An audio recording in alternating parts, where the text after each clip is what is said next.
Yeah. Blackjack.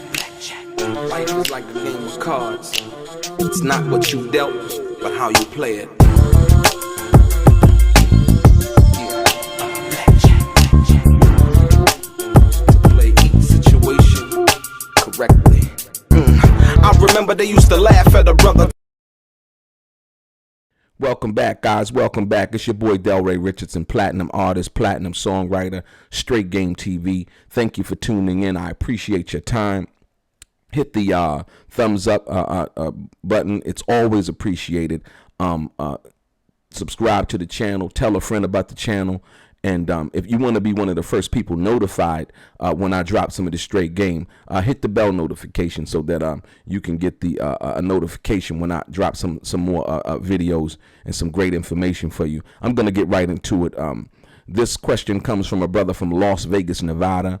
And the question is do you believe that Tupac was reaching for a gun, attempting to get shots off first at the white Cadillac the night that he was shot in Vegas while driving in a BMW with Suge Knight? The answer to that question from me personally is no, I don't believe that. First and foremost, as we know, when people talk, you got to listen to what they're not saying.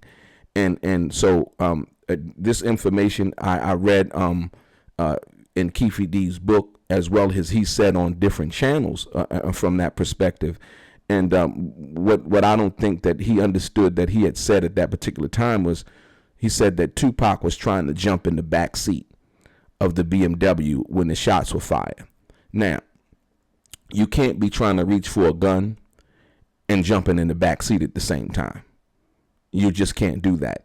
And what that tells me is Tupac didn't even know what was happening until the shots began to ring out from the white Cadillac, if you will.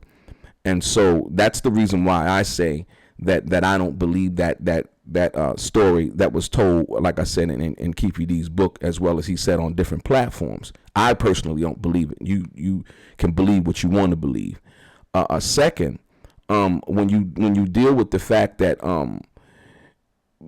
coming up on the scene, the argument that's being offered is basically that would be a self-defense claim if you would believe what Keefe D's book said. It's an interesting read. Like I said, I find some of the stuff in there to be a little bit sensationalized, if you will, but it's a great read. I mean, if you want, the story of him, his life, growing up in Compton and things like that, you know what I mean? I don't knock nobody for what they're trying to do and doing their thing. That's his thing. You know what I mean? But for me, myself, I wanted to read it so I can ascertain the information and then decipher and decide for myself as to what I would deem accurate and inaccurate.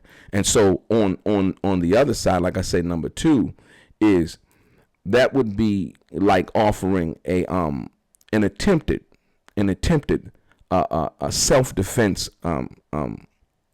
claim from that side of things. Like I said, the fact that Keefe D was in the car the night that had happened, that makes you complicit and an accomplice in that situation. So if I say, he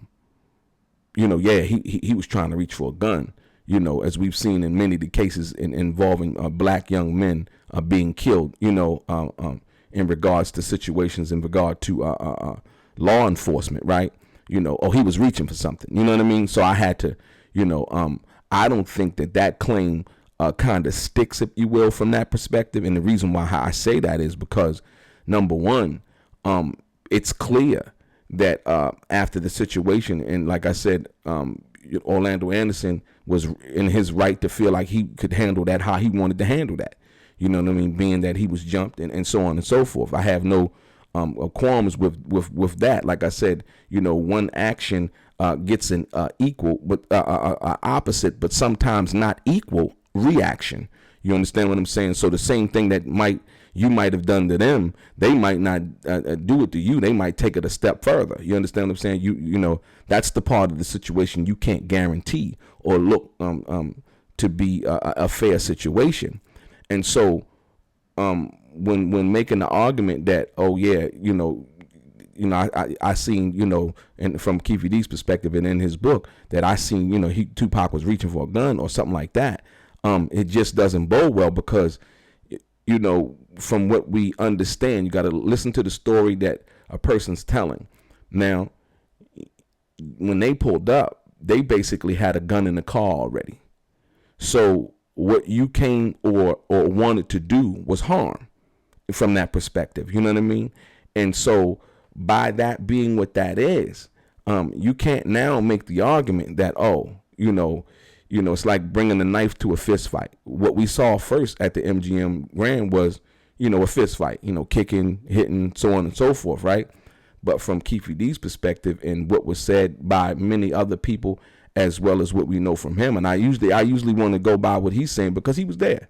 You can't deny that. You know what I mean? You can't, like I said, whether everything is accurate, like I said, once again, in this particular situation and dealing with this question from the brother from Las Vegas, like I said, that's the reason why I say that, because you had a gun in a car. You came to do damage, other than just having a fist fight or wanting a head up, if you will. You know what I mean? And so upon coming upon the BMW, when Suge and Tupac were riding down the strip, it wasn't, you yelled out the window and you said, well, come on, man, let's do it square up, one-on-one, Tupac versus, Orlando. It was, no, we bussing, and that's what happened. And so, like I said, once again, understanding who and what you're dealing with at that particular time, I don't think Tupac really understood. And so when you asked that question, that was another reason why, like I said, I don't believe that Tupac was trying to reach for a gun. Furthermore, Tupac was out on bail, and he had already been facing other situations in regards to another charge where he was a felon in possession of a firearm, which was and he had caught that charge also in LA. So he was waiting on a lot of stuff to go down in regards with that case, as well as a few other cases that he had caught, assault charge and so on and so forth. So if you go back to that night, remember, he goes back to the hotel room. He told Kadada, like, yo, I don't want to, I want you to go. We just got into a fight with a Crip, and so on and so forth. These are this is the information that was provided from Kadada's mouth herself. And so by that being what that is, if Tupac, from what I understand from him, you know what I mean, and how he would roll sometimes, even when he didn't have security, and I would see him out, various places. If he had a vest on, he would have his gun with him. You know what I mean? And not to, not looking for trouble, nothing like that, but just from the perspective of, if he gonna be giving shots, he might be having to take some. So usually he would. And so that night in Vegas, the fact that Tupac did not have his vest on, I know for a fact, 100% that he didn't have no gun on him. Number two, the reason why I say he didn't have a gun on him, because, at that time, there was too much going on in Las Vegas, and to be pulled over, I believe, they were pulled over. Tupac and Suge Knight were pulled over prior to the incident in the shooting. These are facts. So, and with that being said, I'm sure, if they were trying to ascertain whether there's a weapon in the car or anything of that nature, they would have kind of been able to do that. And like I said, Tupac was a little bit smarter than that. You know what I mean? To be riding down in the Vegas Strip with Suge Knight in the black BMW, and he having to carry a pistol. You know what I mean? Or some kind of a firearm, for some kind of protection. I do believe that, at the end of the day, if Tupac did have a gun that night in Vegas, he would have got some shots off. You know what I mean? I just believe that. I believe that just the adrenaline pump, you know what I mean? And just, that thing, he would have got some shots off. So that's why I say once again. And then number three, you got to look at the fact that when Suge spent around in the BMW, right? When he turned around in the BMW, it wasn't I would say a minute and a half, no more than 5 minutes from the time that he ran over the median and the tires busted on the BMW where he was stopped, and the police were like basically on the scene, because you know how Vegas is at that particular time. They had officers on bicycle. They still do, if you go out to Vegas, and they were on the scene. So if they had a gun in the car, that gun wouldn't have, it would have been somewhere on the strip, it would have been somewhere on the street, or so on and so forth. Nobody could get into the car at that particular time to give a gun to anybody or throw the gun out the window. It was just one of those nights in Vegas. It's a Saturday night fight. You know what I mean? And so the strip is packed. So to throw a gun out the window at that particular time, somebody would have seen something. Them speeding up the strip, up the street that they were riding up, and like I said, immediately jumping across the median, boom, tires going flat, stopped, and so on and so forth. So that's why I said, once again, that argument, that question, like I said, from the brother from Vegas, would be inaccurate as far as or the statement in regards to reading Keefe D's book and the statements that he's made on various channels. That would be not true. Tupac didn't have no gun. Tupac wasn't trying to reach for no gun, anything like that. You know what I mean? And like I said, once again, that would be making a sort of a self-defense claim. Say for instance, if charges were ever to be bought or anything of that nature, you know what I mean? Well, he was reaching for a gun, but the fact of the matter is they didn't find a gun, but you did have a gun. So your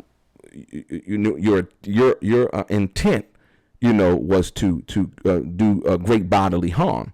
You know what I mean? And the fact that the gun was used, like I said, yeah. So to that question from the brother from Las Vegas, no, I don't believe that Tupac was trying to reach for a gun. No, I don't believe, me knowing Tupac and how he would roll sometimes. Like I said, that he even had a gun on him that night. Or he even had a gun in Vegas that night. You understand what I'm saying? More so, like I said, the fact that he didn't have his bulletproof vest on that night speaks to me how I knew he would normally roll if he was rolling like that and intended or felt like there would be some kind of danger. He would usually have his vest along with his gun with him. So like I said, that's what I know personally about him and how he would move sometimes when I would see him. And so like I said, no, I don't believe that Tupac was trying to reach for no gun that night. I don't believe that Tupac even know what was going to happen until it started to happen. Like I said, I don't believe nobody knew, what was going to happen until it started happening.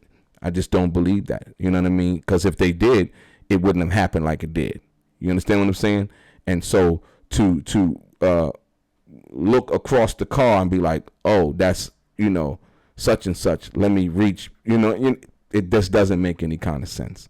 Like I say, mathematics, I like math, and it just doesn't add up for me. You understand what I'm saying? I'm not telling anybody else what to believe in regards to that. But as to the question, brother, like I said, once again, no, I don't believe Tupac was reaching for a gun, or neither did he have a gun that night. Your boy DELRAY, straight gang.